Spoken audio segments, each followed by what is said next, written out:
Hello les amis, j'espère que vous allez bien. Vidéo critique cinéma, car je remplace toujours Vincent pour les critiques de films.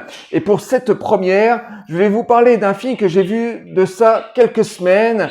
Un film italien de la période exploitation des années 70. Le film est sorti en 1973, a fait son petit effet au Festival de Cannes pendant la compétition officielle. Et ce film est un film de comédie, drame, totalement satirique, avec un humour noir extrêmement prononcé. Et ce film est La Grande Bouffe. Pourquoi vous mangez si vous n'avez pas faim? Ils veulent se suicider, qu'ils se suicident. On ne peut pas mourir. La fête commence.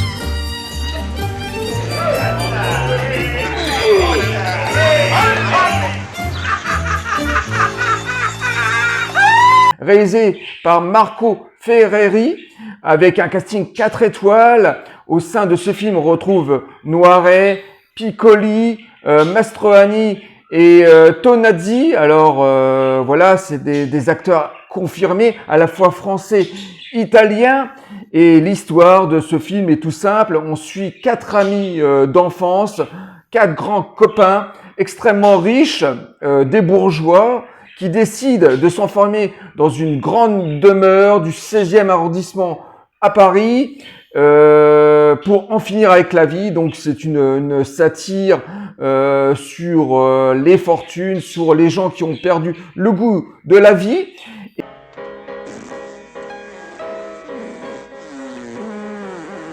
Et ce film, bah voilà, c'est un huis clos dans une maison. Alors, il y a 4 personnages principal, surtout Philippe Noiret qu'on va suivre, en fait ça va être le héros de ce film, et le 5e personnage sera le décor, cette grande demeure qui va les enfermer en fait dans cette tuerie, hein, il n'y a pas d'autre mot. Ils veulent mourir d'avoir trop mangé, donc ça va donner bien sûr place à des orgies de nourriture et de sexe, hein, je précise, parce que c'est quand même un film provocateur, déjà à l'époque et encore aujourd'hui.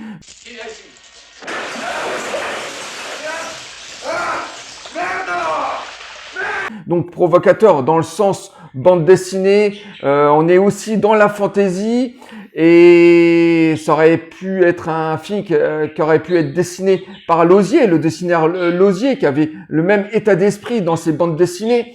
En tout cas, cette histoire, voilà, est toute simple. Ces amis qui se retrouvent dans cette grande demeure, ils sont accompagnés, bien sûr, par des prostituées. Donc les quelques personnages féminins qu'on retrouve dans cette histoire sont des prostituées. Et on va aussi en même temps détourner l'image de la maîtresse d'école, très respectable.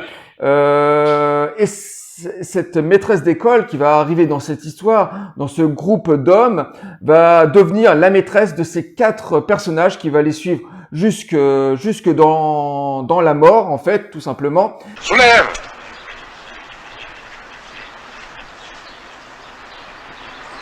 Et ce film est extrêmement provocateur dans le sens de la réalisation et dans la photographie, parce que la réalisation est extrêmement maîtrisée, avec à la fois des plans extrêmement larges et extrêmement rapprochés sur les visages et sur les corps, avec une esthétisme de l'image, avec de l'art moderne et ancien en même temps. Donc la maison est extrêmement efficace, enfin le décor de la maison est extrêmement efficace, et les intérieurs aussi. Et au niveau de la photographie, on se retrouve dans une photographie assez sombre, gothique, assez travaillée. On est un petit peu dans la photographie d'un film de la Hammer, dans le film fantastique des années 60 et 70 anglais, avec pas mal de brume au petit jour, comme ça. Il y a pas mal de scènes comme ça qui sont filmées de jour au matin, et on voit de la brume comme ça, de la pluie, aussi des scènes de nuit assez bien maîtrisées. On voit tout, c'est vraiment avec beaucoup de pluie. Donc c'est un film assez sombre, assez négatif.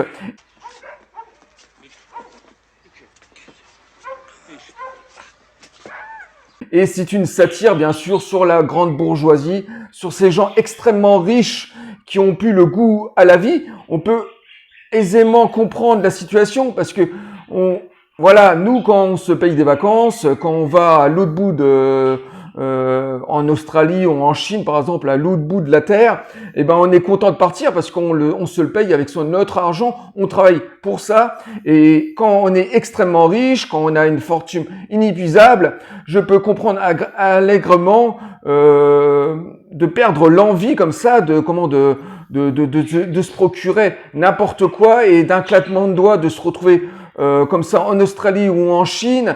Ben voilà, c'est trop facile d'accès et ces 4 amis voilà veulent en finir définitivement avec la vie, mais avant ça ils veulent mourir de la faim et de sexe. Donc ça donne des scènes assez drôles. Alors drôles, pas sans rire bien sûr, hein, on se marre pas en regardant ce film, mais dans les dialogues, on est très dans le cinéma italien, de vaudeville et de provocation assez fantastique et assez fantasmée d'ailleurs.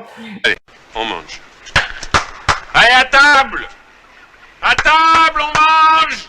Et les scènes sont extrêmement choquantes. Je me souviens, par exemple, au milieu du film, on a carrément des scènes scatologiques, carrément avec une scène très comique où un des personnages se retrouve enfermé dans les toilettes, la tuyauterie explose, il y a excusez-moi du terme, de la merde partout.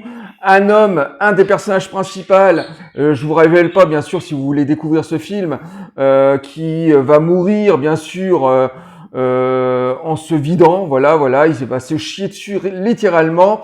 Et Philippe Noiret est le personnage qui s'en sort le mieux dans ce film parce que en fait c'est un homme de lettres, c'est un intellectuel et c'est celui qui va peut-être s'accrocher le plus à la vie.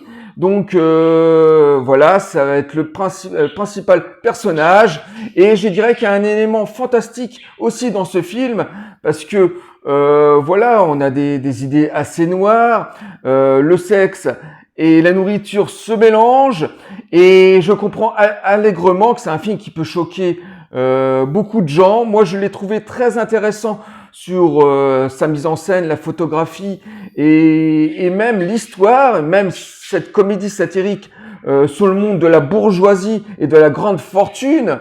D'ailleurs, l'intro de ce film, qui est assez court, qui dure 10-15 minutes, pas plus, où on fait connaissance avec ces personnages, on s'aperçoit qu'ils ont plus d'accroche, en fait, du tout.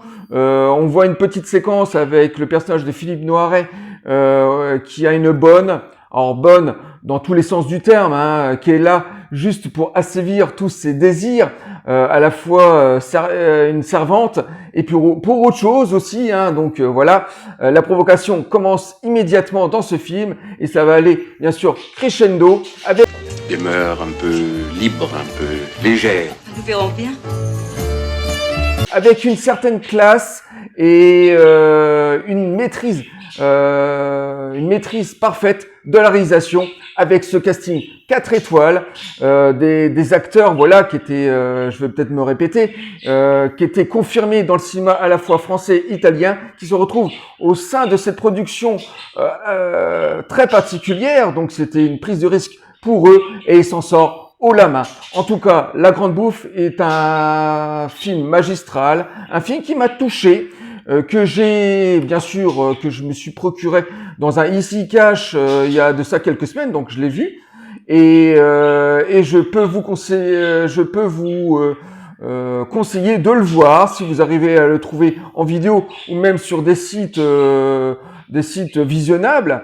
Je pense qu'on peut le trouver sur certains sites de vente et c'est un film qui a été diffusé dans les années 70 et dans les années 80 sur les chaînes hertziennes. Malheureusement, c'est un film qui peut plus être visionnable aujourd'hui à la télévision et encore moins sur les plateformes. C'est un film qui est pas du tout 2023, qui est surtout un film qui est pas pour le public d'aujourd'hui, cette génération un petit peu fragile, qui voit de la provocation un peu partout. C'est un film qu'il faut prendre avec des pincettes, qu'il faut prendre avec du recul, et vous allez voir que ce film a de grandes qualités, aussi bien sur la réalisation que sur la photographie et sur le casting, avec cet humour satirique bienvenu et cet univers fantasmé. La Grande Bouffe, un film que je vous conseille vivement de découvrir. Ben voilà les amis, je viens de terminer cette première vidéo critique cinéma et moi je vous dis à très bientôt pour une nouvelle vidéo. Bye. Au revoir les amis.